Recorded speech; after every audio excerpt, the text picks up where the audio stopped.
예, 인사드리겠습니다. 안녕하세요. 이렇게 우리 오산교회 식구들 뵙게 되어서 정말 반갑습니다. 예, 기도하고 시작하겠습니다.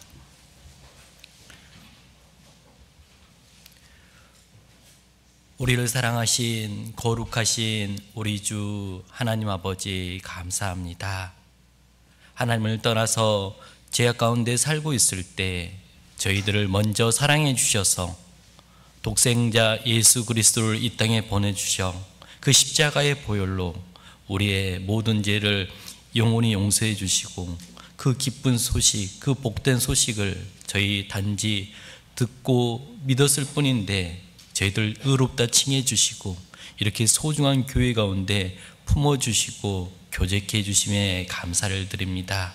특별히 오늘 주일을 맞이하여 오산 지역에 흩어져 있는 우리 믿음의 식구들 또 한자리로 불러주시고 또 주의 말씀을 통해서 하나님의 선하시고 기뻐하시고 온전한 뜻이 무엇인지 또 알 수 있도록 허락해 주심에 감사를 드립니다. 마땅히 이 자리에 참석해야 하나 육신의 질병으로 참석하지 못한 지체들이 있다면 하나님께서 의원들의 손길을 통해서 치료해 주시고 또 마음이 아파 힘들어하는 지체들이 있다면 그 마음 또한 위로해 주시고 붙잡아 주시고 또 이끌어 주시기를 간절히 바랍니다. 우리 안에 많은 어려움과 고통이 있기에 그 모든 사정을 알고 있기에 주님께서 항상 위로해 주시고 오늘 우리 오산교회 식구들 특별히 가정마다 항상 하나님의 은혜와 은총을 내려주시고 주 뜻 안에서 더욱 순종하는 가정과 형제자매 될 수 있도록 도와주시옵소서. 특별히 이 시간 6차 학예 수행회가 공주에서 진행되고 있습니다. 말씀 전하시는 목사님 또 상담하는 전도인들 또 보이는 곳 보이지 않는 곳에서 봉사하는 손길 위에 하나님이 함께해 주시고 또 말씀을 듣고 있는 그 영혼에게 성령께서 함께 역사해 주셔서 놀라운 하나님의 은혜를 깨닫는 귀한 시간 될 수 있도록 하나님이 함께해 주시고 도와주시옵소서. 저희들 이제 주의 말씀을 통해서 또 교훈을 받고자 합니다. 이 시간 각각 심령마다 필요한 말씀을 통해서 위로해 주시고 또 붙잡아 주시고 이끌어 주시기를 간절히 바라며 우리를 사랑하신 우리 주 예수님의 이름으로 기도합니다. 아멘. 예, 성경 말씀 찾아보겠습니다. 요한복음 12장입니다.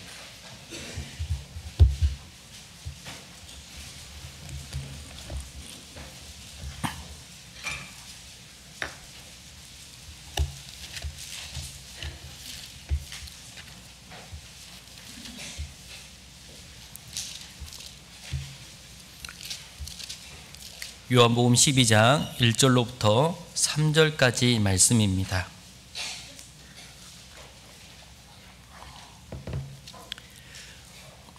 신약성경 167페이지 좌우에 있을 것 같습니다. 요한복음 12장 1절로부터 3절 말씀입니다. 제가 읽겠습니다. 유월절 엿새 전에 예수께서 베다니에 이르시니 이곳은 예수께서 죽은 자 가운데서 살리신 나사로에 있는 곳이라. 거기서 예수를 위하여 잔치할세 마르다는 이를 보고 나사로는 예수와 함께 앉은 자 중에 있더라. 마리아는 지극히 비싼 향유 곧 순전한 나드 한 근을 가져다가 예수의 발에 붓고 자기 머리털로 그의 발을 씻으니 함께 읽어보겠습니다. 향유 냄새가 집에 가득하더라. 예, 다시 한번 인사드리겠습니다. 안녕하세요. 예. 입주가 지나서 그런지 모르겠습니다. 아침과 저녁에 공기가 조금 달라졌습니다. 느끼시나요? 예, 그 무더웠던 여름도 정말 지나가고 있다는 생각이 들 정도로 계절이 변하고 있다는 생각도 되어집니다. 그 계절이 변할 때마다 생각되어진 것이 세월이 빨리 지나간다는 생각도 되어지고요. 학예 수행일을 1차 하고 2차 하고 3차 하고 벌써 5차까지 6차까지 진행되고 있습니다. 6차가 진행되고 있고요. 이제 다음 주에 또 7차가 진행되기 때문에 함께 기도해 주셨으면 좋겠습니다. 저 개인적으로는 여기 우리 오산 식구들을 처음 뵙습니다. 저는 1994년도에 강주교회에서 하나님 말씀을 듣고 구원을 받았습니다.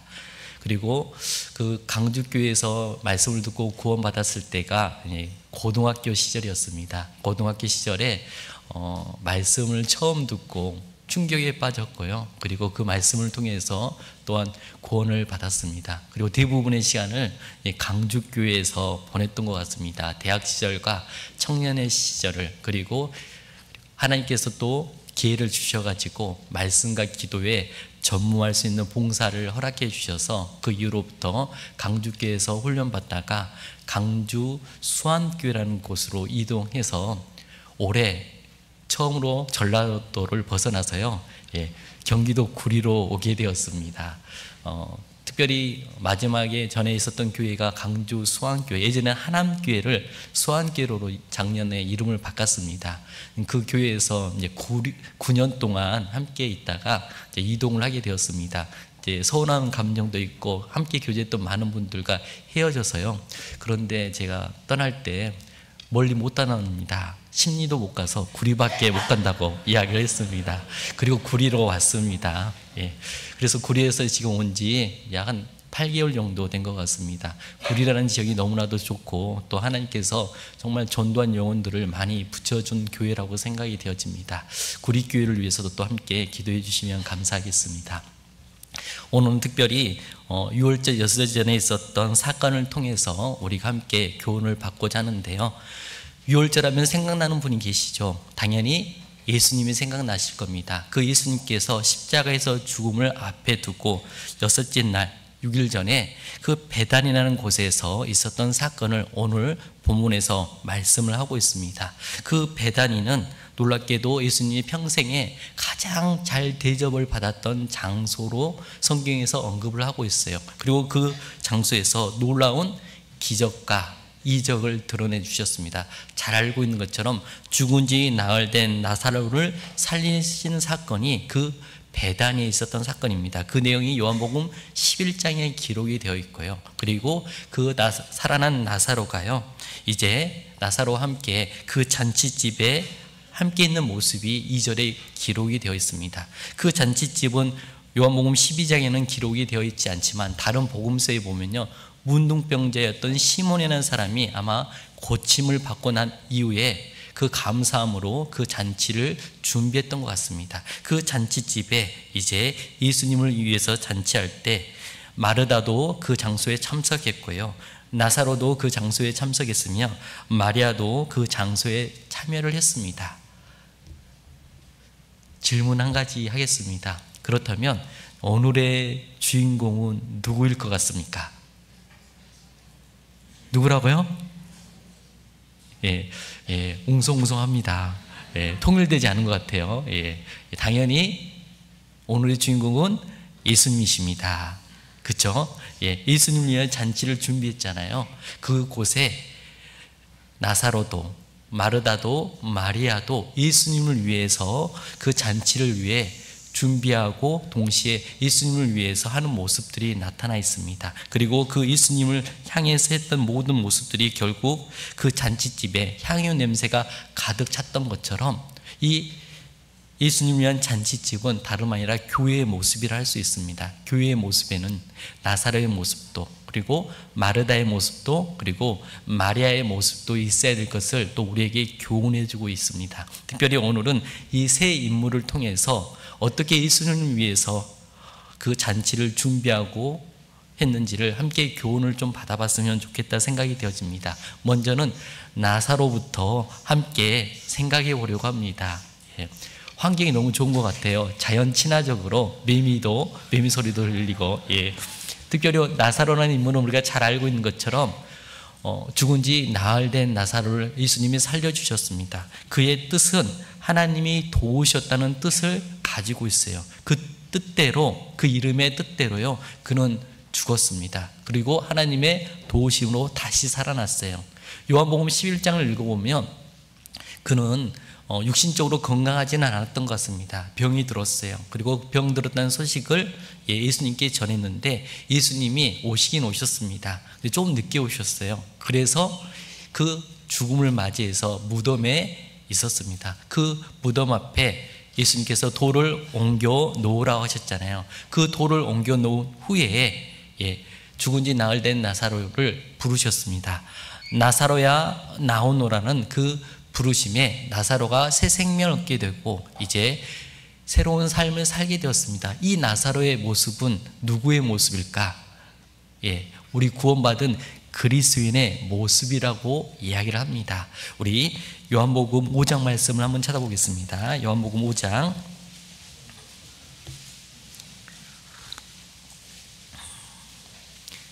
요한복음 5장 25절입니다.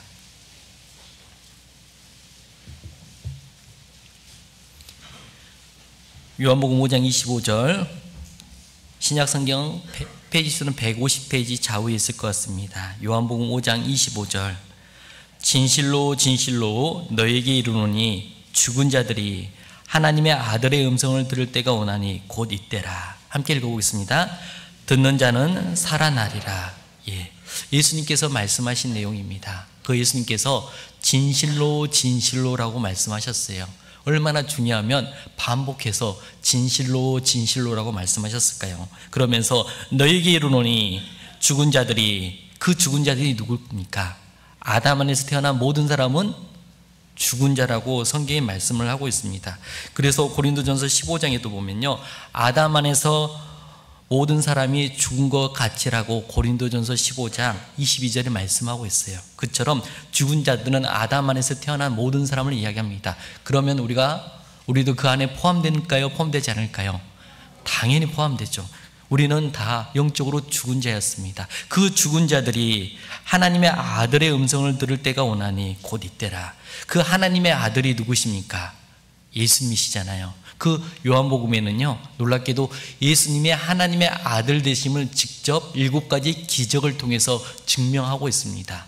요한복음에는 다른 복음서와 다르게요, 많은 기적을 기록하지 않고 딱 7개의 기적을 기록해 놨어요. 그 7개의 기적을 통해서 정말 예수님은 하나님의 아들 되심을 증명하고 있습니다. 첫 번째 기적은 그 잔치집에, 결혼식장에서 포도주가 떨어져서 물을 뭘로 바꿨습니까?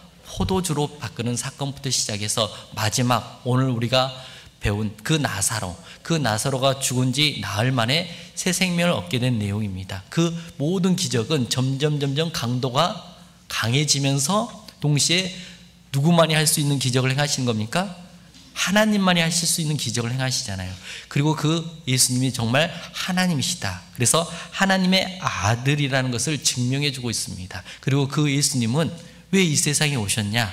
다름 아니라 세상 모든 사람의 모든 죄를 담당하시기에 오셨다라고 이야기를 합니다. 그래서 요한복음 1장에 보면 세례 요한이 예수님 보고 뭐라고 합니까? 보라, 세상 죄를 지고 가는 하나님의 어린 양이로다고 됐어요. 그 예수님이 세상 죄를 짊어지셨어요. 그 예수님은 하나님이신데 하나님이 인간의 모습으로 오셔서 세상 죄를 짊어지셨다고 이야기합니다.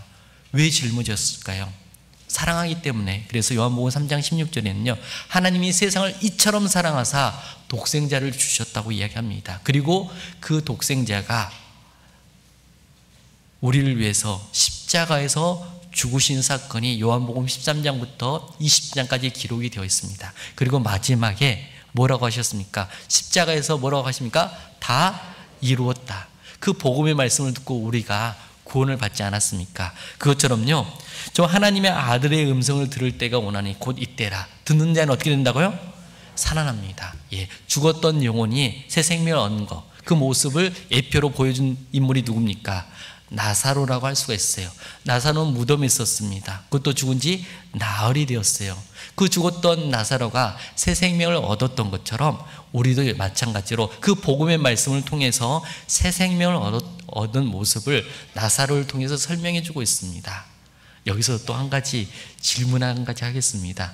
질문하니까 좀 당황스러운 표정이긴 하는데 어렵지 않습니다. 그렇다면 왜 예수님은 나사로를 살려주셨을까요? 왜 살려주셨을까요? 가끔 베다니에서 식사 몇 개 얻어 먹어서 그거 갚아주려고 살려주셨을까요?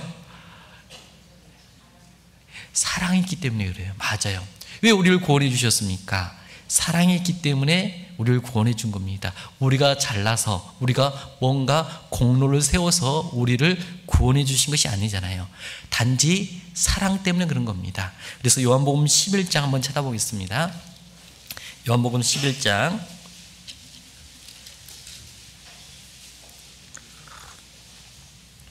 요한복음 11장 5절입니다. 요한복음 11장 5절. 예수께서 본래 마르다와 그 동생과 함께 읽어볼까요? 나사로를 사랑하시더니, 사랑했기 때문에 살려주신 겁니다. 우리도 왜 구원을 주셨어요? 사랑했기 때문에 이 땅에 독생자를 보내주셨습니다.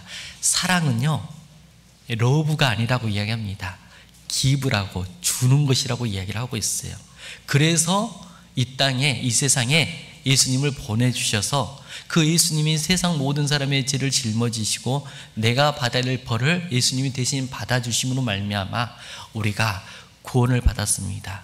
우리의 죄가 영원히 용서가 되었어요. 그 나사로의 모습은 누구의 모습이라고요? 구원받은 우리의 모습이라고 생각하시면 좋을 것 같습니다. 그러면 이제 나사로가 새 생명을 얻고 살게 되었습니다. 그렇다면 나사로가 이제 어떠한 모습으로 지낸지를 배움으로써 구원받은 우리가 어떻게 신앙생활을 해야 되는지를 가르쳐주고 있다고 생각이 되어집니다. 어쩌면 우리가 학예 수양의 이유로 많은 분들이 또 말씀을 듣고 이 나사로처럼 새 생명을 얻으신 분들이 굉장히 많을 거라 생각이 되어집니다. 그렇게 새 생명을 얻게 된 우리가 이제는 어떤 모습으로 신앙생활이 될지 누굴 통해서 교훈받으면 될까요? 나사로를 통해서 교훈받으면 좋을 것 같습니다. 그래서 나사로가요, 그 잔치집에서 어떤 모습으로 있었는지 다시 우리 시작했던 본문으로 한번 돌아가 보겠습니다. 요한복음 12장입니다. 12장 1절 2절입니다. 예. 다시 제가 읽어보겠습니다. 6월절 엿새 전에 예수께서 베다니에 이르시니 이곳은 예수께서 죽은 자 가운데서 살리신 나사로에 있는 곳이라.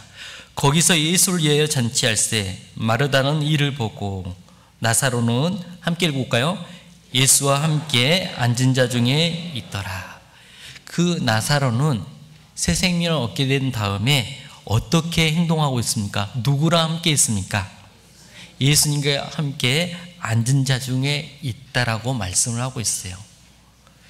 어쩌면 나사로가 죽고 그리고 나흘 만에 다시 살게 되었습니다. 그리고 살게 된 나사로는요, 이제 자기의 삶을 살 수가 있잖아요. 자기가 가고 싶은 곳, 자기가 하고 싶은 일을 충분히 할 수 있는 상태입니다. 그럼에도 불구하고 그는요, 예수님과 함께 앉은 자 중에 있다라고 이야기를 하고 있습니다. 이 모습은 우리가 훗날 영원한 천국에서 예수님과 함께 영원히 함께 앉아있을 모습을 예표해 주기도 합니다. 그래서 요한계시록 4장에 보면요, 예수님께서 보좌에 앉으셨는데 그 보좌 좌우에 24장로들이 앉아 있었습니다. 그 24장로는요, 신구약 성도의 대표라고 할 수가 있어요. 우리가 영원한 천국에서는요, 예수님과 함께 앉은 자 중에 있게 될 것을 이야기를 하고 있습니다. 그러지만 예수님께서 미래에 이렇게 영원한 천국에서 함께 앉아 있는 것만 원하실까요? 현재도 함께 있기를 원하실까요? 현재도 함께 있기를 원하십니다. 우리 성경 데살로니가전서 5장 말씀 한번 찾아보겠습니다. 데살로니가전서 5장입니다.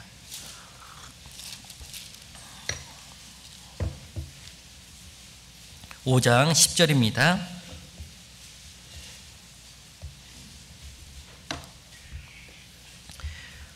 데살로니가전서 5장 10절, 신약성경 332페이지나 3페이지 좌우에 있을 것 같습니다. 데살로니가전서 5장 10절입니다. 예수께서 우리를 위하여 죽으사 우리로 하여금 깨든지 자든지 함께 읽을까요? 자기와 함께 살게 하려 하셨느니라. 예수님께서는 나를 위해서, 우리를 위해서 십자가에서 죽어주셨습니다. 우리의 죄값을 다 치러주셨어요. 왜 그랬다고요? 사랑했기 때문에 그런 겁니다. 그리고 사랑하는 사람을 함께 있기를 원하신다고 말씀하셨어요. 그래서 우리로 하여금 깨든지 자든지 자기와 함께 살게 하려 하셨느니라고 말씀하신 겁니다. 그 사실을 알았던 나사로는요, 어떻습니까? 이제 새 생명을 얻었으니 자기 자신의 삶을 사는 것이 아니라 예수님과 함께 그 잔치집에 함께 앉은 자 중에 있다라고 이야기를 하고 있습니다. 나사로는요, 그 잔치집에 예수님과 함께 앉은 자 중에 있었어요. 함께 있다 보니 일어나는 일들이 있습니다. 사랑하는 사람들과 함께 있으면 변화가 있다라고 이야기를 하고 있습니다. 어느 날이었습니다. 저희 집에 한 사람이 오셨어요. 그리고 밥을 먹었습니다. 그리고 제가 청소하려니까요, 자기가 청소한다고 하더라고요. 왜 청소하려고 합니까? 모르겠어요. 아무튼 청소한다고 합니다. 그리고 자겠다고 이야기하더라고요. 왜 우리 집에서 삽니까? 당황스러웠어요. 그 다음날 일어나서 또 밥을 해주더라고요. 저를 위해서요. 그리고 점심에도 또 밥을 해줍니다. 누굴 것 같습니까? 제 집사람입니다. 제 집사람이 함께 지낸 지 꽤 됐습니다. 그래서 함께 있다 보니까 변화가 있기 시작합니다. 저는 개인적으로 태어난 곳이 시골이었습니다. 그리고 저는 시골에서 성장했기 때문에 이렇게 자주 이야기합니다. 자연 친화적인 사람이라고 이야기를 합니다. 무슨 말일까요? 쉽게 말하면 더럽게 살았단 말이에요. 시골에서 얼마나 깨끗하게 살았겠습니까? 저희 집이 또 이제 어렸을 때 가수원을 했기 때문에 포도농사, 복숭아 그런 것들을 또 자두도 심고 막 그래서 그런 농사를 지었기 때문에 자연 친화적일 수밖에 없습니다. 그런데 저희 자매는요, 태어난 곳이 항상 저한테 이야기합니다. 서울에서 태어났다고.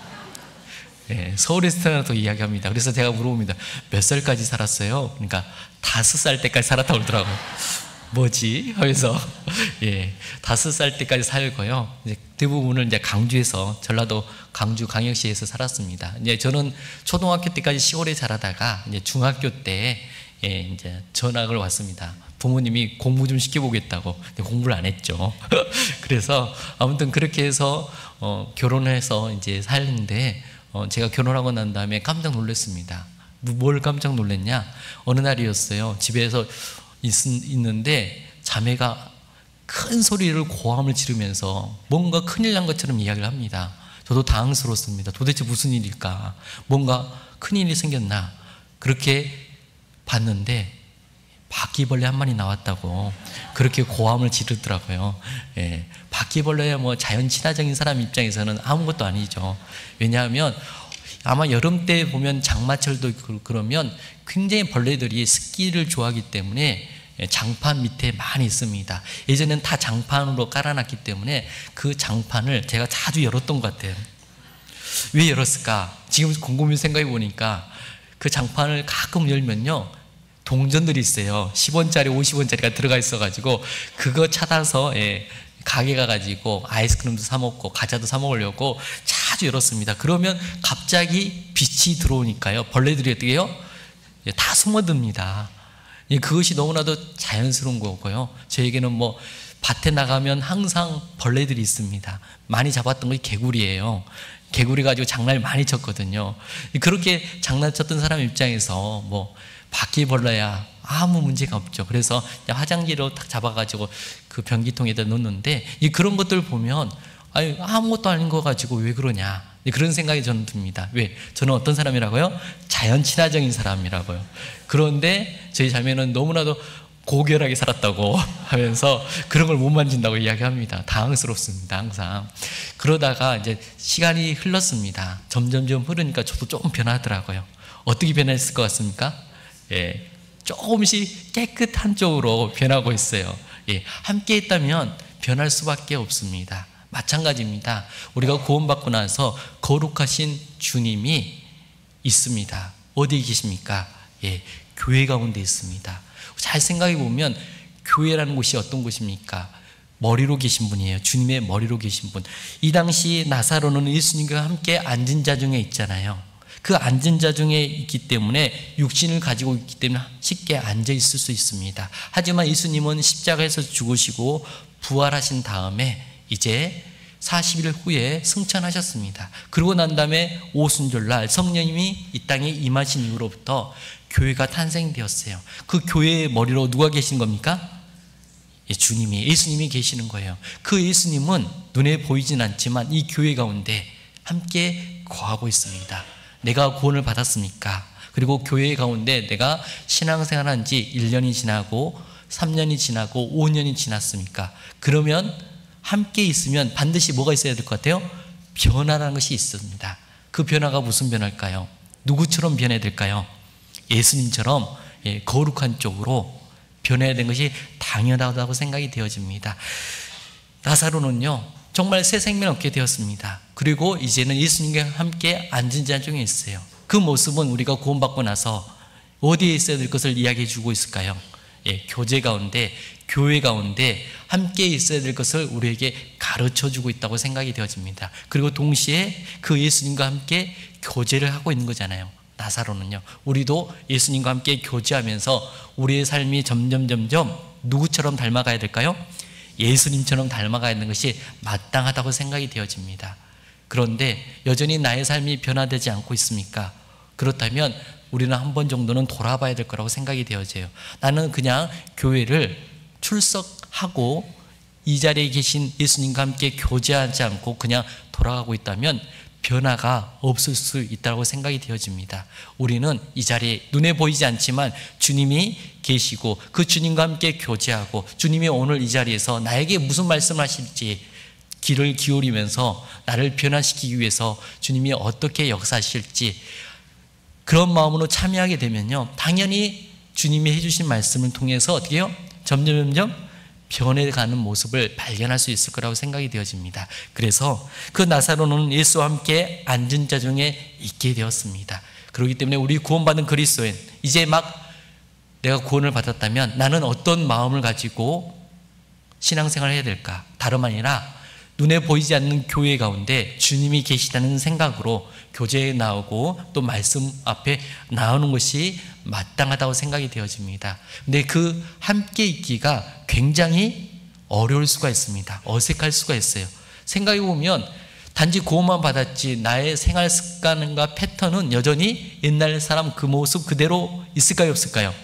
있습니다. 당연히 교제 나와서 간증하는 것이 굉장히 어렵고 힘들 수가 있습니다. 주일날 이 시간에 말씀 듣는 것도 굉장히 어려울 수가 있습니다. 만약에 내가 구원을 받지 않고 있었다면 이 시간에 뭐하고 있을 것 같습니까?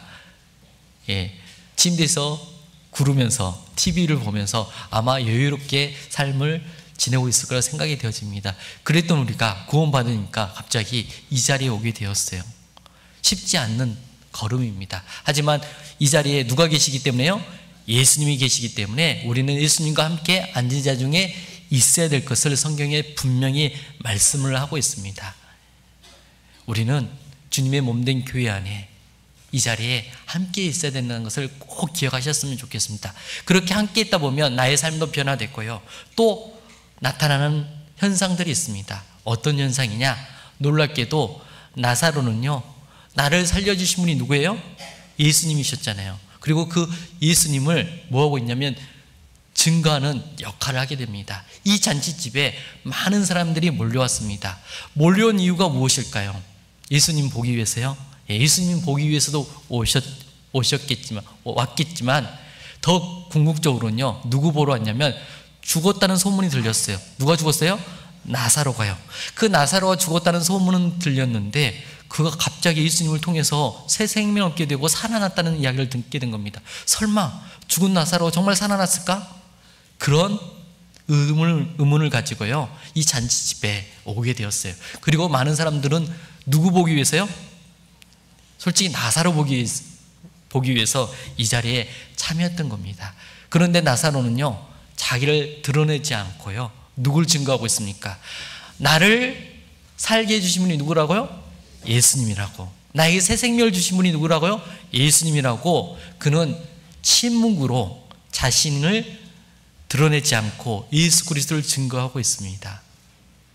우리는 구원받고 나서요, 어쩌면 나를 드러내고 싶은 마음이 있어요. 나를 변화시킨 분이 주님인데 나 자신을 드러내면서 전도하고 싶은 마음이 있습니다. 그것도 좋지만요, 정말 드러내야 할 분이 누굽니까? 예수님입니다. 우리가 나사로와 마르다와 마리아를 배워볼 겁니다. 마르다와 마리아는 다 말을 했다는 기록이 있어요. 그런데 놀랍게도 나사로는요, 말을 했다는 기록이 전혀 없습니다. 단지 그는 예수 그리스도를 증거하면서 증인의 향기를 드러내고 있습니다. 우리 고린도후서 4장 말씀 찾아보겠습니다. 고린도후서 4장 본문 잡아두시고요. 고린도후서 4장 5절 말씀입니다.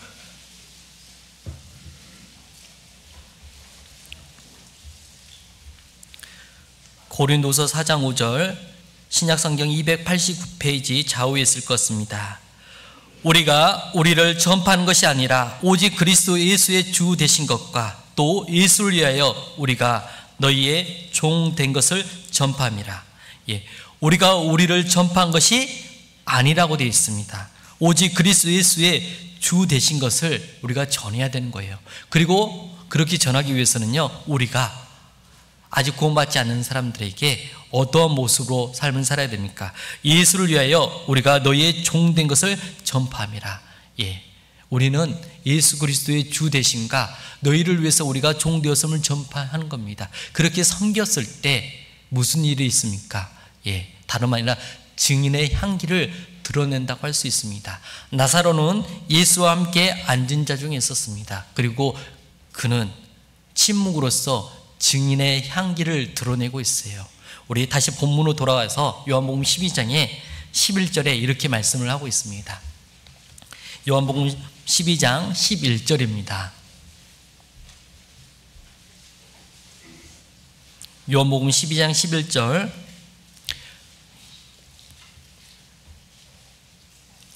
같은 한 목소리 읽어보겠습니다. 나사로 가닥에 많은 유대인들이 가서 예수를 믿음이로라. 많은 유대인들이 누구 때문에 예수를 믿게 되었다고 성경이 말씀하십니까? 나사로 가닥이에요. 나사로는요, 자신을 살려주신 분이 예수님이라는 것을 증거하기 위해서 예수님과 함께 앉은 자 중에 있었습니다. 우리로 표현하자면 나를 구원해 주신 그 예수님이 계신 교회 가운데서 우리는 그 증인의 향기를 드러내야 될 것을 말씀을 하고 있는 겁니다. 특별히 이 11절에 있는 나사로 가닥에 그 대신에 우리 각자의 이름을 넣으면 어떨까요? 아무개 가닥에 많은 직장 동료들이, 가족들이, 지인들이, 친구들이 예수를 믿음이로라 라고 바꾸면 어떨까요? 그렇게 바꾼다면 너무나도 좋을 것 같습니다. 그러기 위해서는 우리가 반드시 있어야 할 자리에 있어야 됩니다. 누구랑 함께 있어야 됩니까? 예수님과 함께. 다시 말하면 교회 가운데 거하면서 우리는 증인의 향기를 드러내야 되는 것이 마땅하다고 생각이 되어집니다. 아무개 가닥에 많은 가족들이 가서 예수를 믿음이로라. 이렇게 된다면 얼마나 좋겠습니까? 아무개 가닥에 직장 동료들이 예수를 믿음이더라 라고 이렇게 이야기하면 얼마나 좋을까요? 그러기 위해서는요, 우리가 있어야 할 자리가 있습니다. 다름 아니라 이 자리에 있어야 되는 거예요. 말씀이 전해지는 곳, 형제자매들이 교제하는 장소, 이 교회 가운데, 교제 가운데 우리가 있어야 될 것을 말씀해 주고 있습니다. 그리고 그 가운데서 증인의 향기를 드러내야 되는 것이 마땅하다고 생각이 되어집니다. 꽃이 향기를 드러내면요, 찾아오는 것이 있습니다. 무엇이 찾아옵니까? 벌과 나비가 찾아옵니다. 그리스도인이 증인의 향기를 드러내면요, 무엇이 찾아올까요? 칭찬이 찾아올까요? 영광이 찾아올까요? 칭찬과 영광은 거의 없습니다. 오해와 그리고 고난과 핍박과 어려움이 찾아온다고 이야기를 하고 있어요. 증인의 향기를 드러내면 다름 아니라 핍박과 고난과 어려움이 찾아온다고 이야기를 합니다. 우리 9절에 보면요, 유대인의 큰 무리가 예수께서 여기 계신 줄을 알고 오니 이는 예수만 위함이 아니요 죽은 자 가운데 살리신 누구도요? 나사로도 보려 함이로라. 그러면서 10절에 보면요, 대제사장들이 누구까지요? 나사로까지 죽이려고 모의하니. 그 예수를 증거하니 예수를 죽이려 했던 종교 지도자들이 누구까지 죽이려 하는 겁니까? 나사로까지 죽이려 합니다. 증인의 향기를 드러내면요, 당연히 찾아온 것은요, 칭찬과 영광이 아닙니다. 핍박과 고난과 어려움이 찾아올 것을 분명히 말씀을 하고 있습니다. 오늘 이것을 꼭 기억하셔야 돼요. 구원받고 나서요, 내가 이 소중한 복음을 알게 되었고 이 구원이 얼마나 소중한지 알게 되었어요. 정말 사랑하는 사람들에게 이걸 전하잖아요. 근데 안타깝게도 그분들이 이 놀라운 복된 소식을 받아들이지 않고 핍박하는 경우가 있습니다. 어려움이 찾아오는 경우가 있습니다.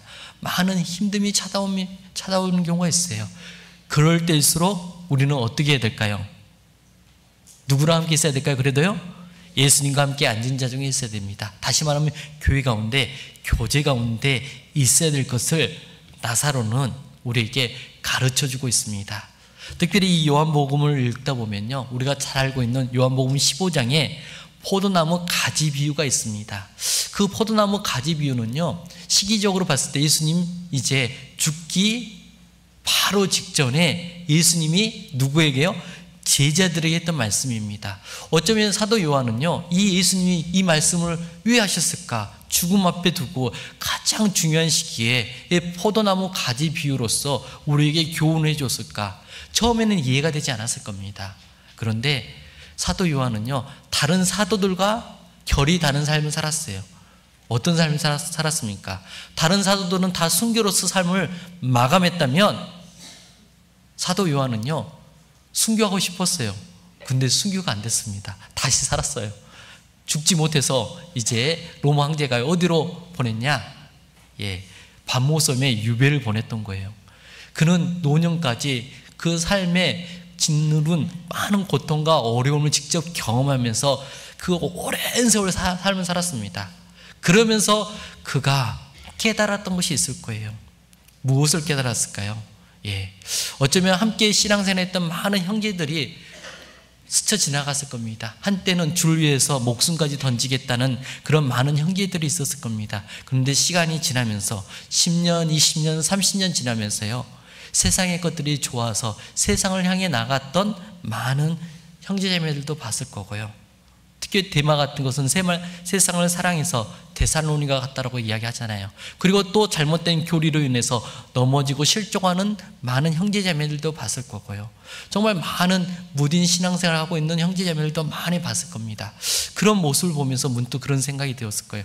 맞아, 예수님께서 마지막 순간에 죽음을 앞에 두고 왜 포도나무 가지 비유를 했는지 이제 시간이 지나면서 이해가 됐을 거예요. 너무나도 중요하죠. 무슨 일이 있어도 우리는 어디 있어야 돼요? 교제 가운데, 교회 가운데 포도나무에 붙어 있어야 될 것을 말씀을 하고 있는 겁니다. 요한복음 15장에는요, 그 포도나무 비유를 통해서 왜 가지는 포도나무에 붙어 있어야 되는지 이유를 설명해 주고 있습니다. 내가 일러준 말로 이미 깨끗하였으니 내 안에 거하라고 이야기하는 겁니다. 왜 거하라고 했을까요? 요한복음 15장을 잘 읽어보시면요, 반복되는 단어가 있습니다.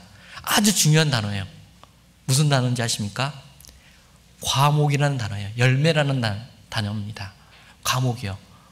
그 더 많은 열매를 맺기 위해서 우리는 어떻게 해야 돼요?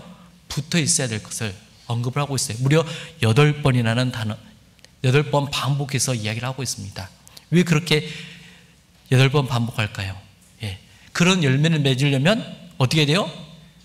내 안에 거해야 될 것을 언급을 하고 있습니다. 그 말씀을 하시면서 그 거하는 가운데 서로 어떻게 하라고요? 사랑해야 될 것을 계속 말씀을 하고 있는 겁니다. 그러면서 놀라운 말씀을 하신 거예요. 어떤 말씀을 하시냐면, 그 거하는 가운데 세상이 너희를 핍박하고 어려움이 줄 거라고 말씀을 합니다. 우리 요한복음 몇 장 넘겨볼까요? 15장 말씀, 15장 18절입니다. 요한복음 15장 18절입니다.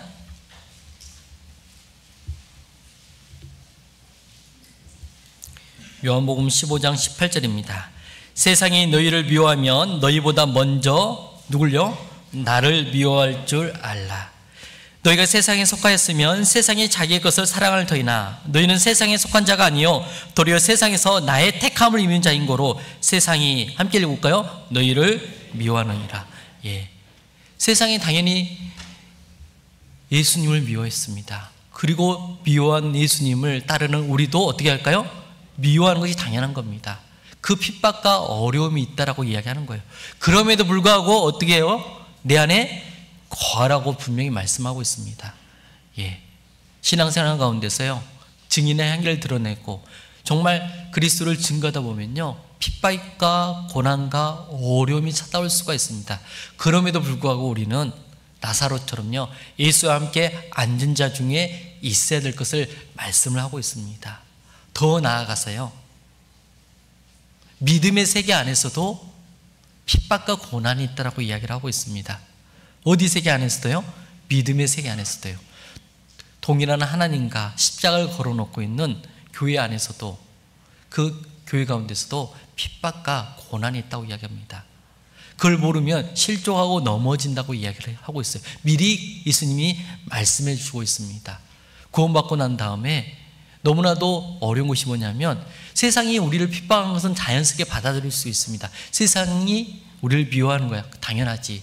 세상이 예수님을 십자가 못 박았으니까 예수님을 따르는 우리도 핍박이 있는 것은 당연한 거야, 그렇게 생각이 되어집니다. 하지만 믿음의 세계 안에서 핍박이 있다는 것은 이해가 되지 않는 경우가 있어요. 그런데 믿음의 세계 안에서도 핍박이 있다라고 이야기하는 겁니다. 우리 16장 1절에 보면 뭐라고 하시냐, 내가 이것을 너에게 이름은 너희로 어떻게 해요? 실족치 않게 하려 함이니 사람들이 너희를 추리할 뿐 아니라, 여기서 너희는 제자들을 이야기하고 훗날 구원받은 그리스도인을 이야기하고 있습니다. 사람들이 너희를 추리할 뿐 아니라 때가 이르면 무릇 너희를 죽이는 자가 생각하기를 이것이 누구를 섬기느냐라고요? 하나님을 섬기는 사람들이 하나님을 섬기는 그리스도인을 어떻게 해요? 핍박하고 고난이 있을 것을 이야기하고 있습니다. 똑같은 믿음의 세계 안에서 왜 핍박이 있고 고난이 있습니까? 이해가 되지 않기 때문에 가끔은 실족하고 넘어질 수가 있는 거예요. 그 세상이 주는 핍박은 실족한다는 말이 없습니다. 그런데 놀랍게도 믿음의 세계 안에서는요, 실족함이 있을 수 있다라고 이야기하는 겁니다. 저도 구원받고 나서 왜 동일한 십자가를 걸어놓고 동일한 하나님을 믿는 것 같은데 왜 다른 교회는 우리 교회에 대해서 이상한 이야기를 하지? 그것 때문에 저도 마음에 많은 갈등을 하고 있었습니다. 그리고 그 해답을 찾기를 간절히 원했어요. 그래서 우리가 믿는 믿음이 잘못된지 기독교 역사를 공부해 본 가운데 놀랍게도 우리가 믿는 믿음은요, 초대교회 성도들이 믿었던 믿음과 너무나도 동일한 믿음을 가지고 있다는 것을 알게 되었습니다. 그러면 왜 핍박을 할까? 이해가 되지 않았어요. 정통인데, 교리적으로 틀린 부분이 없는데 왜 이렇게 핍박이 있을까? 그런데 3절에 답이 있더라고요. 3절에 뭐라고 되어 있습니까? 함께 읽어볼까요? 저희가 이런 일을 할 것은 아버지와 나를 알지 못함이라. 정확한 하나님도 모르고요, 성경에 나와 있는 하나님을 모르고요, 그 예수님이 나를 위해서 무슨 일을 하셨는지 인격적으로 만나본 적이 없었기 때문에 핍박과 고난이 있다고 이야기하는 겁니다. 제가 교회 안에서 상담하다 보면 그리고 교회를 다녀본 적이 있습니까? 라고 질문합니다. 예, 저 어렸을 때 청년 때까지는 교회를 다녀본 적이 있습니다. 그런데 왜 지금은 교회를 안 다니시나요? 삶이 바빠서요. 이런저런 핑계를 다 대시더라고요. 그런데 가장 근본적인 이유가 뭐냐면 그 하나님을요, 막연히 믿습니다. 있을 거라고 생각을 하는 겁니다. 있겠지, 그러니까 내가 교회 다니지. 그런데 그 막연한 하나님을 성경을 통해서 분명한 하나님으로, 창조주 하나님으로, 그리고 나를 지으신 하나님으로, 역사를 주관하신 하나님으로 만나본 적이 없었던 거예요.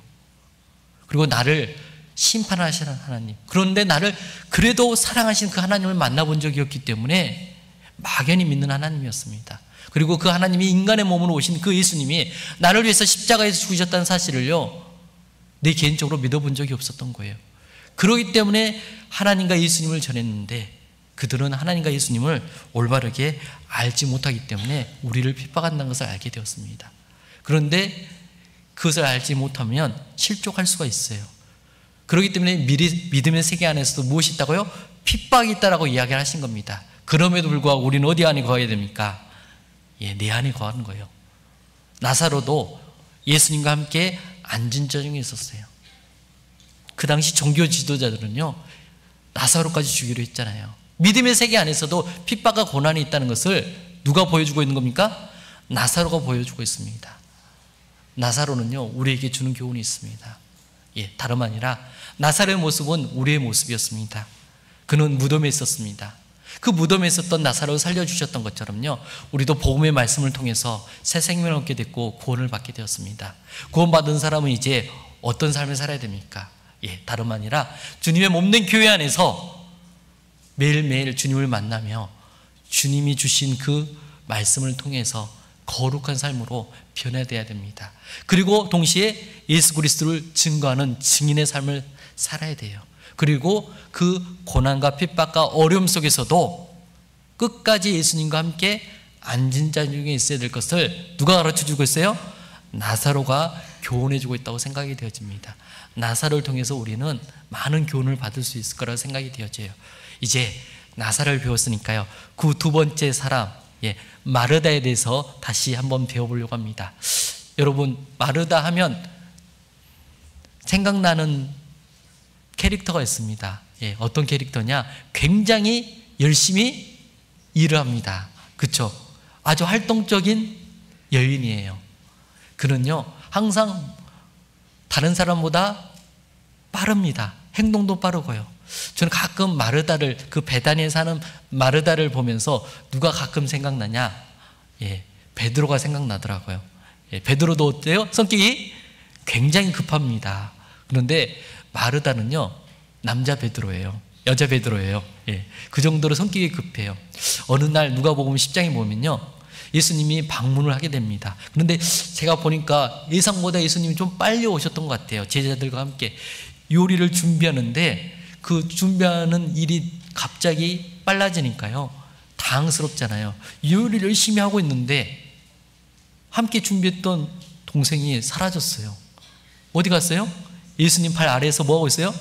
말씀을 듣고 있습니다. 예수님은 말씀으로써 제자들에게 가르침을 주고 있는데 그때 나서서 그 말씀 가르치는 현장을 막아섰던 여인이 있어요. 누굴까요? 마르다입니다. 왜 막았는지 아십니까? 제가 일하는 너무 바쁘는데 동생이 지금 손 좀 넣어줬으면 좋겠는데 지금 뭐만 듣고 있어요? 말씀만 듣고 있다고 이야기하는 겁니다.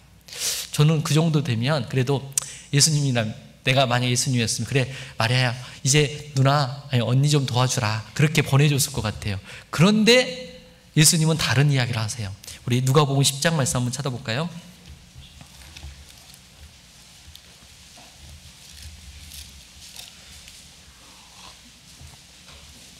누가복음 10장입니다.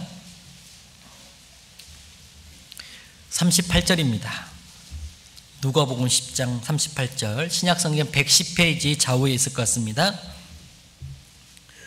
저희가 길 갈 때 예수께서 한 촌에 들어가심에 마르다라 이름하는 한 여자가 자기 집으로 영접하더라. 그에게 마리아라 하는 동생이 있어 주의 발 아래에 앉아 그의 말씀을 듣더니, 마르다는 함께 읽어볼까요? 준비하는 일이 많아 마음이 분주한지라. 예수께 나아가 가로되 주여, 내 동생이 나 혼자 일하게 두는 것을 생각지 아니하시나이까. 저를 명하사 나를 도와주라 하소서. 마르다는요, 준비한 일이 많았어요. 마음이 분주했습니다. 아마 예상보다 예수님이 빨리 도착하셨기 때문에 음식 준비를 제대로 못했던 것 같아요. 그러니까 어때요? 음식 준비하려고 분주한데 지금 동생은 예수님 발 아래에서 뭐만 듣고 있어요? 말씀만 듣고 있는 겁니다. 그래서 부탁을 한 거죠. 예수께 나아가 가로되, 지금 말씀 현장을 지금 망가뜨리고 있어요.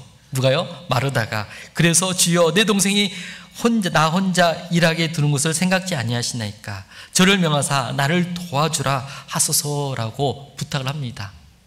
당돌하기도 하고 또 한편 자기 하고 싶은 거 꼭 말하는 여인이라고 생각이 되어집니다.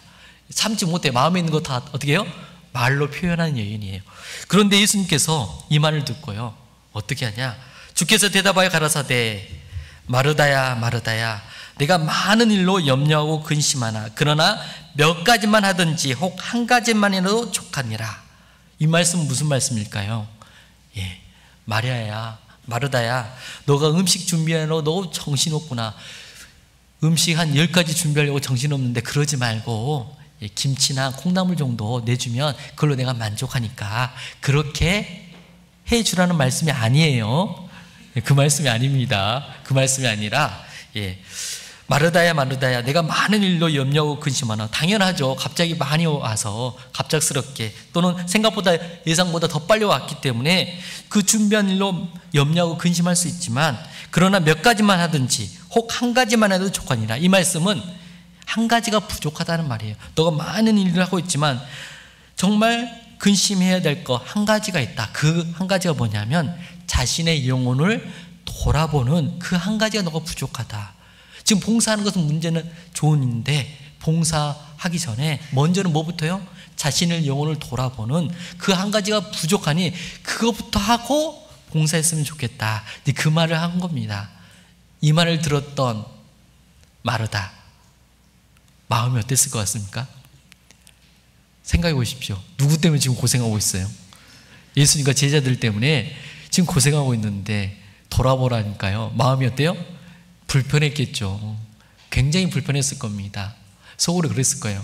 누구 때문에 내가 이렇게 고생하는데 하면서 마음이 굉장히 불편했을 겁니다. 이제 시간이 지났습니다. 요한복음 11장에 보면 우리가 서두에 말씀드렸던 나사로가 병이 들었어요. 그리고 병 들었던 나사로에게 사람을 보냅니다.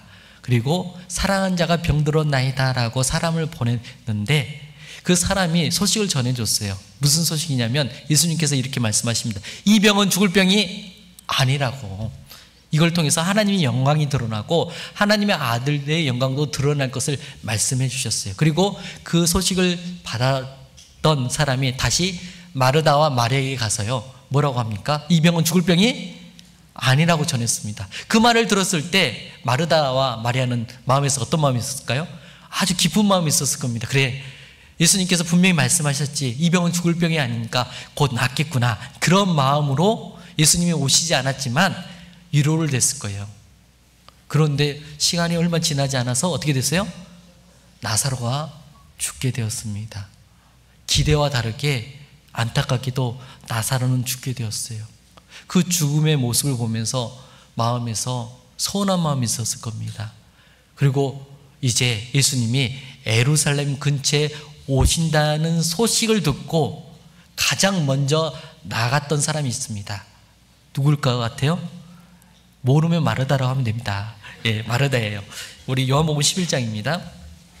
11장에 이렇게 되어 있습니다. 11장에 요한복음 11장입니다. 20절입니다. 요한복음 11장 20절.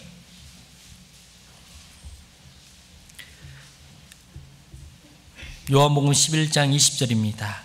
마르다는 예수 오신다는 말을 듣고 곧 나가 맞되 마리아는 집에 앉았더라. 마르다가 예수께 여짜오되 주께서 여기 계셨다면 내 오라비가 죽지 아니했겠나이다. 예, 그 마르다는요 참지를 못해요. 그리고 예수님 오시니까 뭐라고 합니까? 주님께서 빨리 오셨다면 내 오라비가 죽지 않았을 건데 안타깝게 죽음을 맞이했습니다 라고 이야기하는 겁니다. 그러면서도 마르다는요 그래도 믿음의 여인이잖아요. 그래서 뭐라고 합니까? 그러나 나는 이제라도 주께서 무엇이든지 하나님께 구하시는 것을 하나님이 주실 줄 아나이다. 하나님께 간구하게 된다면, 예수님이 간구하게 된다면 얻을 걸 믿습니다라고 이야기하는 겁니다. 그러니까 예수님께서 뭐라고 하십니까? 예수께서 가라사대 내 오라비가 다시 어떻게 해요? 살리라 라고 이야기했습니다. 죽었던 오라비 다시 살 거라고 이야기를 한 겁니다. 그런데 놀라운 건 뭐냐면 마르다는 어떻게 이해했냐면 마지막 날 부활 때 다시 살 것을 생각했던 거예요. 시간 차이는 굉장히 오랜 시간입니다. 그런데 예수님은 이 말씀하실 때 내 오라비가 다시 살리라 했을 때는요 언제 살려준다는 말일까요? 지금 살려준다는 말이에요. 예. 그런데 마르다는 먼 훗날 마지막 부활할 때 다시 살 것을 믿었던 거예요. 그러니까 어떻게 하냐? 무덤 앞에 섰을 때요 마르다의 무덤 앞에서 돌을 옮겨 놓으라 하잖아요. 그렇죠? 그런데 그 돌을 옮겨 놓으라 했을 때 옮기기를 주저주저했던 사람이 등장합니다. 누굴 것 같아요? 예, 모르면 마르다예요. 지금은요. 예, 마르다입니다. 우리 한번 봐볼까요? 39절입니다. 39절에 보면 예수께서 가라사대 돌을 옮겨 놓으라 하시니 그 죽은 자의 누이 마르다가 가로되 주여 죽은 지가 나흘이 되었으니 벌써 냄새가 나나이다. 예, 돌을 옮겨 놓으라는 그 말씀에 앞장서서 막았던 사람이 누굽니까? 마르다입니다. 마르다에게 분명히 말씀하셨어요. 뭐라고 하셨습니까? 이 병은 죽을 병이 아니다. 그리고 다시 살려 주겠다고 말씀했는데도 불구하고요, 마르다는요 자기 생각이 앞섰어요. 죽은 지 벌써 나흘이 되었는데 그 돌 옮겨 놓으면 시체 썩은 냄새가 나니까 굳이 왜 돌을 옮겨 놓으려 합니까? 라고 지금 누가 말하고 있는 거예요? 마르다가 이야기하는 겁니다.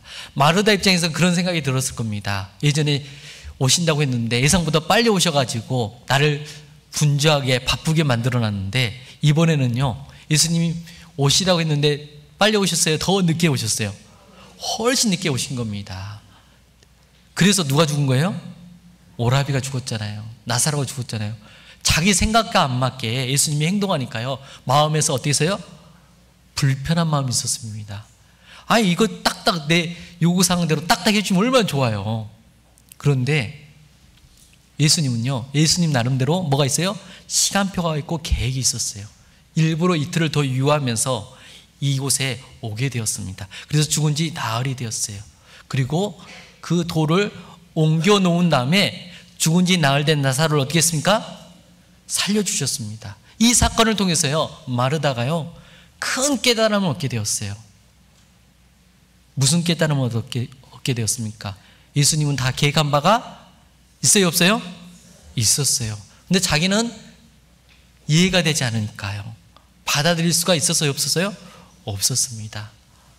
그랬던 마르다가요 변화가 되었습니다.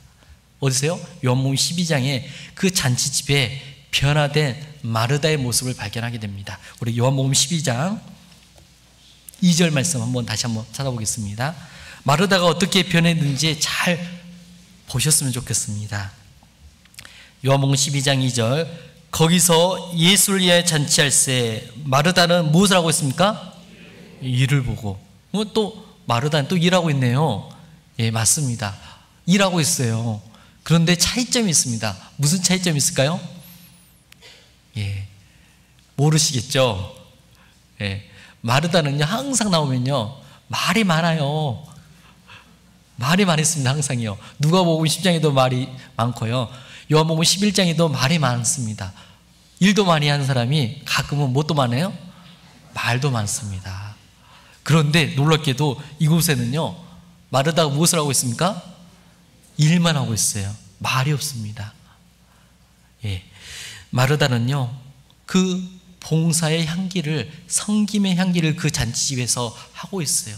이제는 불평불만도 없고요 또 마음에서 불편한 것도 없이 감사한 마음으로 하나님, 예수님을 위해서 잔치집에서 봉사하고 섬김의 향기를 드러내고 있습니다. 마르다는요 그 변화되기 전에 있는 마르다와 변화된 이후의 마르다는요 전혀 다른 모습의 행동을 하고 있습니다. 그는 말없이 묵묵히 섬김의 향기를, 봉사의 향기를 드러내고 있습니다. 우리는 어떻습니까? 교회 안에서 봉사하다 보면 내 마음에 안 드는 일이 있을 수가 있습니다. 그래서 띠띠하기도 하고요 말도 많이 하는 경우가 있습니다. 원망하는 경우도 많이 있죠. 그리고 마음이 불편한 경우도 많이 있을 겁니다. 그런데 그것이 큰 죄일까? 성경에는요 이스라엘 백성들이 우리에게 주는 교훈이 있어요. 이스라엘 백성들이 광야 40년 동안요 우상 숭배하고 가늠죄 짓고 하나님을 시험하다가요 장정 60만 명이 쓰러졌습니다. 그런데 그 위에 또 쓰러진 이유가 있어요. 뭐 때문에 쓰러졌을까요? 놀랍게도 별거 아닌데 그들은 광야에서 쓰러지게 된 이유가 나와 있습니다. 고린도전서 우리 10장 말씀 찾아볼까요?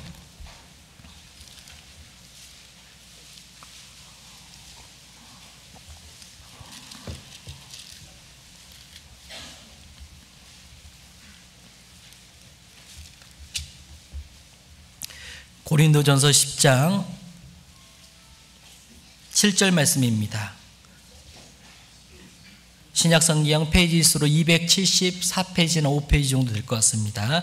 고린도전서 10장 7절, 저희 중에 어떤 이들과 같이 너희는 우상 숭배 하는 자가 되지 말라. 기록된 바 백성이 앉아서 먹고 마시며 일어나서 뛰논다 함과 같으니라.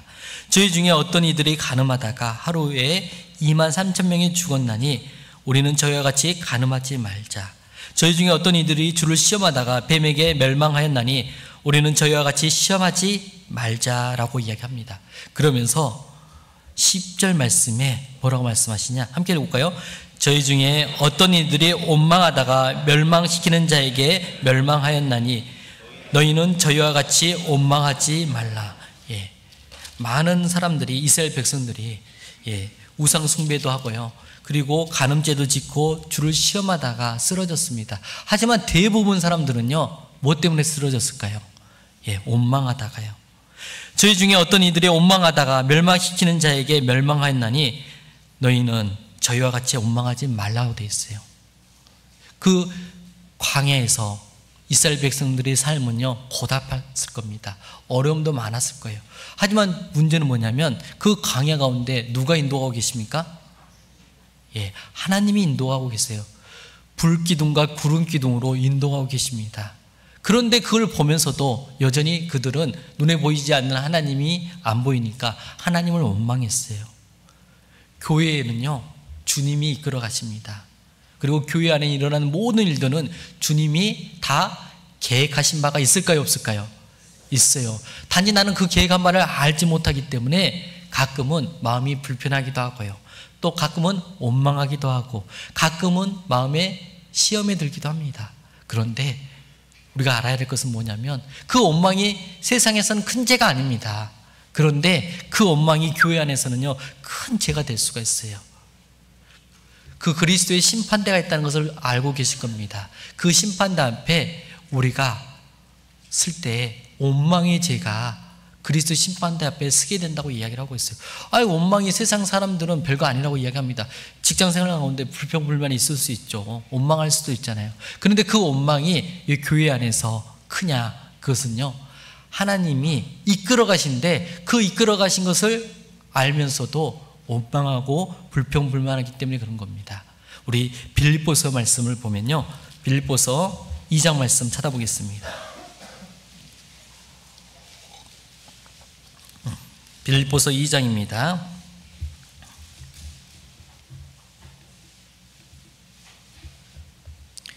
빌립보서 2장 14절입니다.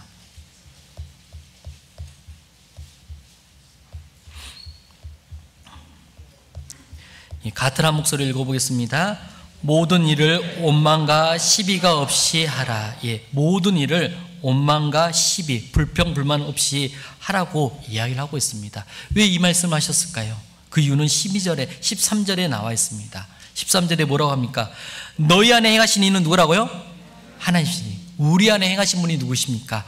하나님이시기 때문에 우리는 모든 일을 원망과 시비가 없이 해야 되는 것이 당연한 겁니다. 우리는 교회 가운데서 그 원망과 시비 없이 하는 것이 필요하다고 생각이 되어져요. 그렇기 때문에 우리가 원망하지 않으려면요, 어떻게 됩니까? 기다려야 되는 거예요. 이해가 되지 않아도 기다리고 기도하는 가운데서 하나님 뜻이 무엇인지 분별할 수 있게 해달라고 참는 것이 필요한 겁니다. 그랬을 때 하나님께서 때가 되면 그 하나님 뜻을 드러내 줄 수가 있는 거예요. 그런데 마르다 같이 급한 성격을 가지고 있는 분들이 항상 어떻게 합니까? 말을 많이 할 수가 있습니다. 마르다는요, 강한 여인이었어요. 그렇기 때문에 어떻게 했어요? 열심히 봉사할 수가 있었습니다. 강하기 때문에 자기 의견도 잘 드러냈던 여인이었습니다. 하지만 변화된 마르다는요, 강한 여인에서 강인한 여인이 되었어요. 한 글자 차이잖아요. 강인한 여인이 되었습니다. 우리도 강인한 여인이 되어야 되는 거예요.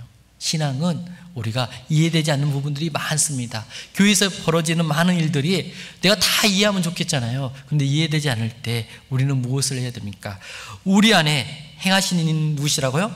하나님이시라는 것을 꼭 믿고 기다릴 필요가 있습니다. 그래서 기다리는 자에게, 또 구하는 영혼에게 여호와께서 선을 베푸신다고 에레미야가 3장 25절에 말씀하고 있습니다.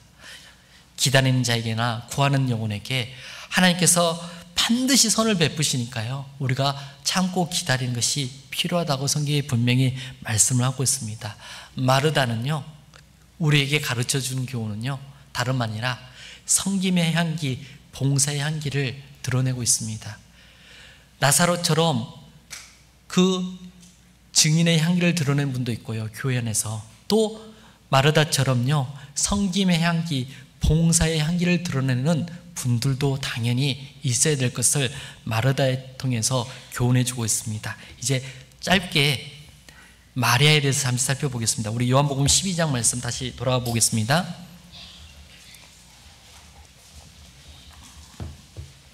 요한복음 12장 2절부터 다시 한번 읽어보겠습니다.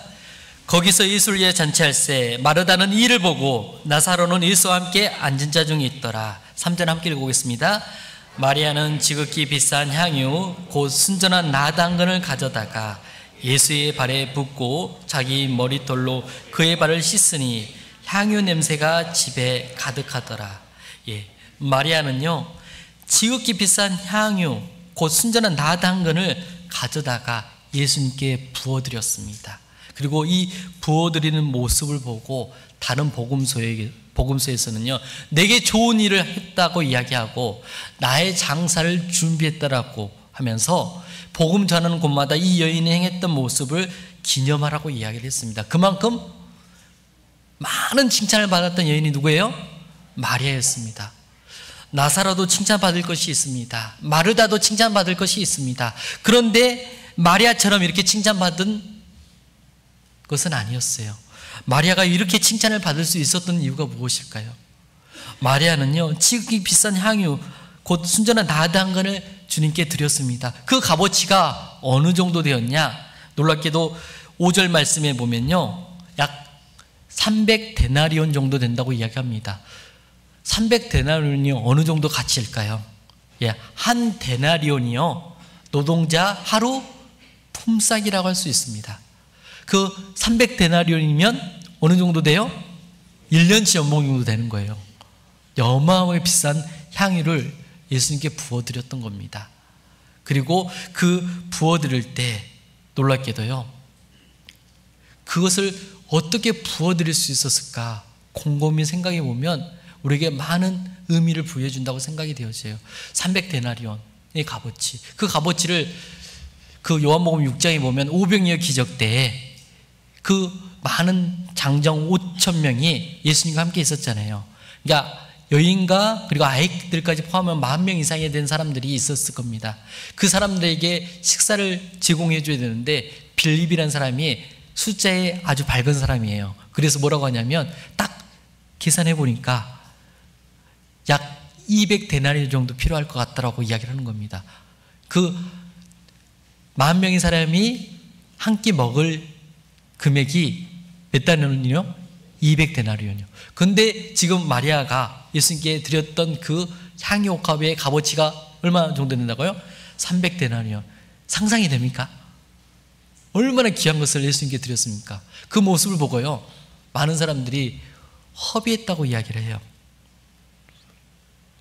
허비일까요? 아닙니다. 허비가 아니에요.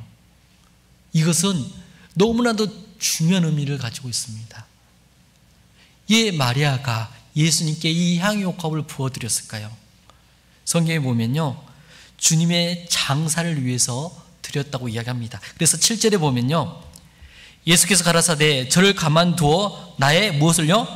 장사를 나를 위하여 일을 두게 하라 라고 되어 있어요. 이 말은 뭡니까? 예수님이 죽는단 말일까요? 죽지 않는단 말일까요? 죽는단 말입니다. 시체에 그 모략을 발라드립니다. 그런데 놀랍게도 마리아는요, 가장 비싼 향유를 예수님께 부어드렸어요. 예수님이 어떻게 될 것을요? 죽으실 것을 아셨습니다. 마리아가 예수님이 죽으실 것을 알았어요. 다른 사람은요, 제자들은요, 알았을까요? 몰랐을까요? 몰랐습니다. 제자들은요, 이제 예수님이 예루살렘에 올라가면 무엇이 될 거라 생각했냐면요, 왕이 될 것을 생각했어요. 왕이 돼서 이제 자신들도 한 자리 차지할 것을 생각했습니다. 그때 선수친 제자들이 있었어요. 세베대의 아들들이었습니다. 누구였냐? 요한과 야고보였어요. 그는 이모된 엄마를 통해서 예수님께 인사청탁을 했습니다. 그리고 왕이 되시면 제 아들 좌우 한 자리씩 주라고 청탁을 했던 거예요. 그 청탁을 듣고 난 나머지 제자들이요, 뭐라고 했는지 아십니까? 너만 원하냐? 나도 원한다. 예수님은 지금 예루살렘에 올라가서 어떻게 하신다고요? 십자가에 죽으실 것을 계속 제자들에게 이야기를 했어요. 근데 제자들은요, 안 들려요. 왜 안 들릴까요? 마음이 딴 데 있습니다. 제가 이런 적이 있었습니다. 예전에 마트를 갔어요. 코로나 시절이었습니다. 마트에 갔는데 그 카트가 입구에 없는 겁니다. 불편하잖아요. 매장 입구에서 딱 들어갈 때 그 자리에 딱 옆에 있어야지 카트 들고 장을 볼 수가 있잖아요. 그런데 카트가 저 다른 곳에 있는 겁니다. 외부에 있는 거예요. 다시 그 외부까지 나가가지고 카트를 가지고 이제 장을 쭉 보고 난 다음에 이제 지하 주차장에서 주차하는데요. 방송에서 그런 겁니다. 1월 1일자부터 카트를 이 장소에 뒀다라고 방송을 하고 있는 겁니다. 처음부터 그 방송을 했을까요? 안 했을까요? 했어요. 그런데 저는요, 들려요? 안 들려요? 왜 안 들렸을까요? 마음이 딴 데 있었습니다. 뭘 살까? 뭘 맛있는 것을 고를까? 그런 생각하니까요, 방송이 전혀 안 들렸습니다. 나중에 이제 돌아갈 때 되니까요, 그 방송이 들리기 시작한 거예요. 그것처럼요, 이 제자들도 그랬던 것 같아요. 예수님이 십자가에 죽으실 것을요, 3번 이상 4번 계속 말씀을 했습니다. 그럼에도 불구하고 제자들은 예수님은 반드시 예루살렘에 올라가면 뭐가 될 거라고요? 왕이 될 거라고 생각했기 때문에 안 들렸던 거예요. 그런데 놀랍게도 누구만 이 사실을 안 겁니까? 마리아가 안 겁니다. 마리아는요, 예수님이 나를 위해서 죽으실 것을 알았던 거예요. 그리고 나를 위해서 죽으실 것을 알기 때문에 그 은혜가, 그 사랑이 너무 크기 때문에 뭔가 보답하고 싶은 마음이 있었던 겁니다. 그래서 예수님이 죽기 전에 이 향유옥합을 드려야 되겠다라는 생각을 했던 것 같아요. 아니, 근데 생각해 보십시오. 돌아가신 다음에 발라드릴 수도 있는 거잖아요. 원래 시체라는 것은 그 죽은 다음에 그 썩은 냄새를 막기 위해서 발라드린 건데 왜 살아있는 사람에게 미리 드렸을까요? 이해가 되지 않지 않습니까? 그런데 마리아도 깨달은 바가 있었습니다. 뭘 깨달았냐? 예수님이 계속 죽고 난 다음에 3일 만에 부활할 것을 계속 이야기를 하셨는데 이해가 되지 않은 거예요. 어떻게 죽은 사람이 다시 살아날까? 근데 누구 보고 깨달았을까요? 오빠 나사로가 죽은 지 나흘 만에 살아나는 모습을 보고 깨달았어요. 아, 이렇게 살아나게 되구나. 문제는 예수님이 유월절에 죽는다는 것을 알았습니다. 마리아는요. 그리고 유월절 다음에 무슨 날입니까? 안식일이에요. 그리고 안식 후에 그 다음에 부활하시니까 그 유월절 다음 날이 들을 수가 없잖아요. 움직일 수 없잖아요. 쉬어야 되니까. 그러니까 어떻게 합니까? 안식일 날은 움직일 수 없으니까 많은 여인들이요, 언제 그 예수님께 향유를 드리려고 갔냐면 안식 후 첫날, 주일날 많은 여인들이 무덤 앞에 갔습니다. 그런데 마리아는 갔을까요? 안 갔을까요? 이 베다니에 사는 마리아는 갔을까요? 안 갔을까요? 안 갔어요. 왜 안 갔을까요? 알았습니다. 예수님은 부활할 거니까 드릴 수 없다는 걸 알았어요. 언제 드려야 되냐? 이때가 아니면 예수님께 부어드릴 수 없다는 것을 알게 된 겁니다. 마리아가 어떻게 예수님이 십자가에서 죽을 것도 알고 부활하실 것도 알고, 더 놀라운 것은 뭐냐면요, 잘 생각해 보십시오. 방금 전까지 누가 죽었어요? 오빠가 죽었어요. 오빠를 위해서 이 비싼 향유옥합을 드릴 수도 있어요, 없어요? 있었어요. 그런데 드리지 않았거든요. 그리고 누굴 위해서 드린 겁니까? 예수님께 드렸던 거예요. 그녀가 이렇게 다 할 수 있었던 이유가 무엇일까? 이 놀라운 사실을 다 알게 된 이유는 뭐냐면, 그녀의 이름이 등장하는 곳마다 그녀는 어디에 있었냐면요, 예수님의 발에 있었어요. 우리 3절에도 보면요, 마리아는 지극히 비싼 향유 곧 순전한 나드 한 근을 가져다가 예수의 어디에 붓고요? 발에 붓고요. 다른 복음서 마태복음과 마가복음에는요, 그 마리아의 이름이 감춰져 있습니다. 유일하게 그 이름이 오픈된 것은 요한복음에만 오픈되어 있어요. 아마 마태복음, 마가복음은요, 먼저 기록되어 있기 때문에 아마 그 가족들이 살아있을 수 있으니까 이름을 감춘 것 같아요. 그리고 요한복음은 가장 끝에 기록된, AD 한 90년경에 기록됐기 때문에 이미 주님의 품 안에 다 있으니까 그 이름을 공개해도 문제가 되지 않잖아요. 그래서 마태복음에는 그 가장 비싼 향유 옥합을 깨트려서 어디에 부어드렸다고 되어 있냐면 머리에 부어드렸다고 되어 있어요. 그런데 여기 요한복음 12장에는 어디에 부어드렸다고요? 발에 부어드렸다고 이야기합니다. 머리부터 발끝까지 다 부어드렸는데, 이 마리아가 이름 등장하니까 어디가, 예수님의 신체 중에 어디가 등장합니까? 발이 등장해요. 마리아는 항상 어디에 있었어요? 예수님 발 아래에 있었던 여인이에요. 예수님이 돌아오신다는 소식을 듣고 마르다가 가장 먼저 뛰어나갔잖아요. 그리고 예수님이 마리아도 찾았습니다. 마리아도 찾았을 때, 마리아가 예수님께 나아갔을 때 예수님께 발 아래에 앉아서 예수님께 질문을 해요. 마리아가 등장하면요, 예수님의 신체 중에 어디가 등장한다고요? 발. 그 발 아래에서요, 놀라운 사실을 다 깨달았던 겁니다. 그래서 예수님께 가장 귀한 것을 드리고 깨트려서 그리고 드렸던 겁니다. 그녀가 그렇게 할 수 있었던 것은, 그녀는 항상 예수님 어디에요? 발 아래에 있었습니다. 우리도 마리아처럼요, 귀한 헌신과 희생을 하고 싶지 않습니까? 그리고 정말 해야 될 때, 바쳐야 될 때, 드려야 될 때를 정확히 알 수 있는 방법은 언제입니까? 그리고 내 향유옥합을 깨트릴 수 있는 힘은 어디에 있을까요? 다름 아니라 예수의 발 아래에서 가까이 있을 때 드릴 수가 있는 겁니다. 문제는 예수님이 지금 안 계시잖아요. 그런데 요한복음 1장 14절에 보면 말씀이 육신이 되어 이 땅에 오신 분이 누구십니까? 예수님입니다. 말씀 자체가 누구시라고요? 예수님이라고 말씀하시는 겁니다. 우리는 예수님 발 아래, 다시 말하면 주님의 말씀 아래, 이 자리에도 정말 말씀이 주님이 나에게 해주신다는 마음으로 마음에 무릎을 꿇고요, 예수님 발 아래에서 말씀을 들을 때요, 그 놀라운 비밀들을 하나씩 깨달을 수가 있는 겁니다. 우리가 해야 될 일이 무엇일까요?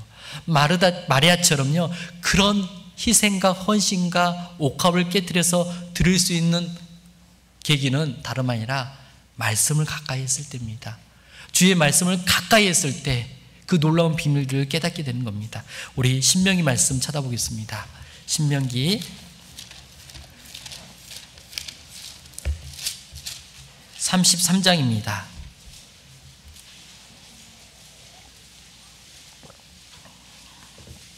신명기 33장 3절 말씀입니다. 구약 성경 페이지 수는 316페이지 좌우에 있을 것 같습니다.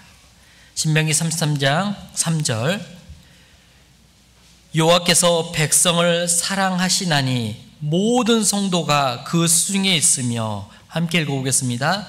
주의 발 아래에 앉아서 주의 말씀을 받는도다. 예. 주의 발 아래에 앉아서 주의 말씀을 뭐라고 되어 있습니까? 듣는도다라고 되어 있지 않습니다. 마음으로 받는도다라고 되어 있어요. 우리는 하나님 말씀을 들을 때, 내 개인적으로 하나님 말씀을 묵상하고 읽을 때 주님께서 나에게 직접 하신다는 마음으로 받아들여야 될 겁니다. 그랬을 때 주님의 놀라운 계획을 하나하나 깨달을 수가 있어요. 그래서 내 소중한 옥합도 깨트려서 주님께 드릴 수가 있는 거고요. 그 드릴 때도 시기도 정확히 알 수가 있는 거고요. 가장 소중한 것도 드릴 수가 있는 겁니다. 그러기 위해서는 우리가 해야 될 일이 무엇입니까? 주의 발 아래에 앉아서 주의 말씀을 마음으로 받아들이는 겁니다. 그 마음으로 받아들였을 때 놀라운 비밀들을 하나하나 깨트리는 거예요.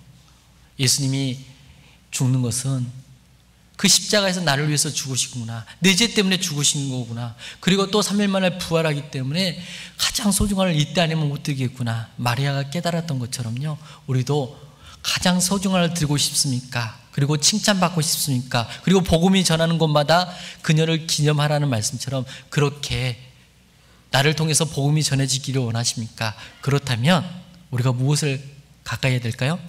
말씀을 가까이 해야 됩니다. 주의 발 아래에서 주님의 말씀을 가까이 하고 마음으로 받아들였을 때 그 칭찬과 소중함을 다 드릴 수 있다고 생각이 되어집니다. 그래서 그 잔치집에 그 향기가 가득 찼던 거예요. 헌신의 향기, 희생의 향기가 가득 찼던 겁니다. 오늘 우리는 시몬이라는 문둥병을 낳았던 그 시몬의 집에서 예수님을 위해서 잔치가 준비되어 있었습니다. 나사로는요, 증인의 향기로 향기를 드러냈고요, 마르다는 섬김의 향기로, 봉사의 향기로 향기를 드러냈고요, 마리아는 가장 소중한 것을 주님께 드림으로 말미암아 희생의 향기, 헌신의 향기를 주님께 드렸다는 것을 꼭 기억했으면 좋겠습니다. 이 향기가 우리 오산교회에서도 넘쳐나기를 간절히 바라봅니다. 기도하고 마치겠습니다. 하나님 감사합니다. 오늘 그 잔치집에 3명의 인물들이 주님을 위해서 행했던 모습을 통해 오늘 교훈을 받았습니다. 우리 오산교회 식구들, 이 잔치집에 했던 모습 그대로 동일한 모습으로 교회 안에서 주님을 위해서 살 수 있도록 도와주시옵소서. 특별히 오산교회에서 계획하는 많은 일정들이 있는 줄 알고 있습니다. 9월에 있을 대전도 집회도 주님께서 함께해 주시고, 보이는 곳 보이지 않는 곳에서 봉사하는 손길을 위해서도 은혜를 베풀어 주시며, 초대된 많은 영혼들이 하나님 말씀 앞에 나와 구원의 역사가 나타날 수 있도록 도와주시옵소서. 오늘 또 주일 오후에 있을 많은 일정들도 주님께서 함께해 주시고 도와주시옵소서. 우리를 사랑하신 우리 주 예수님의 이름으로 기도합니다. 아멘.